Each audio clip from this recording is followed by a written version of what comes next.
Back in the autumn, a spider had found a warm corner underneath the signal box of the junction. She had woven a web, pointed at one end, and shaped like a funnel, and for a while she lived very well on what she had caught in it.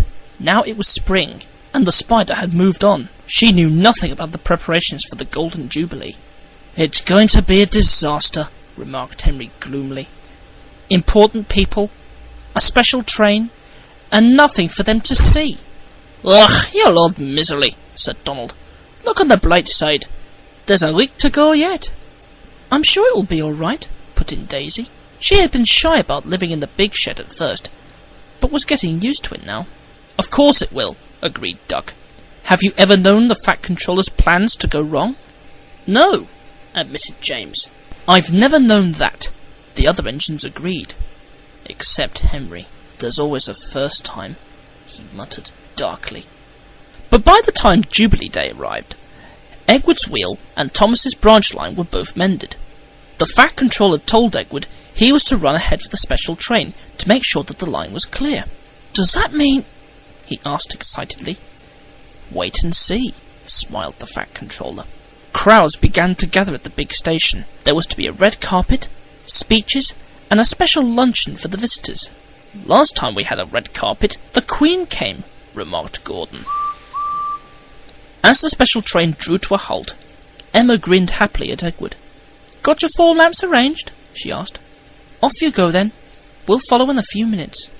At the junction, a breeze blew into the room beneath the signal box.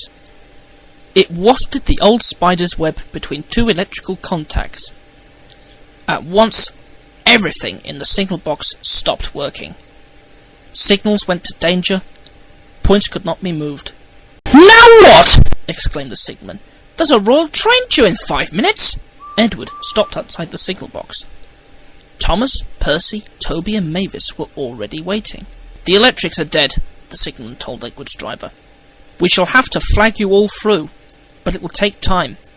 You must go first, then the royal."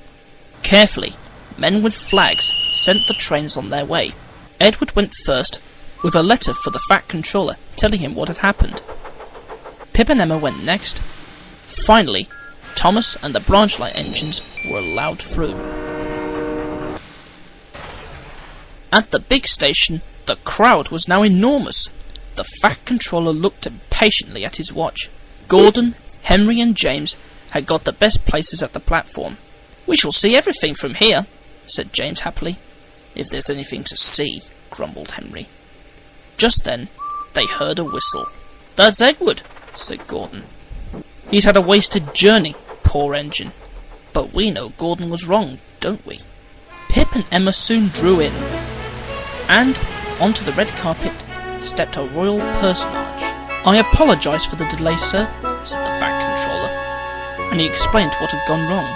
Then he introduced the royal visitor to each of the engines. "I've heard about you all after the Queen came here many years ago," he told them. "I am delighted to meet you for myself." The engines whistled loudly and long. The royal personage grinned and covered his ears. "The Queen was right," he told the Fat Controller. "Your railway and your engines are a credit to you."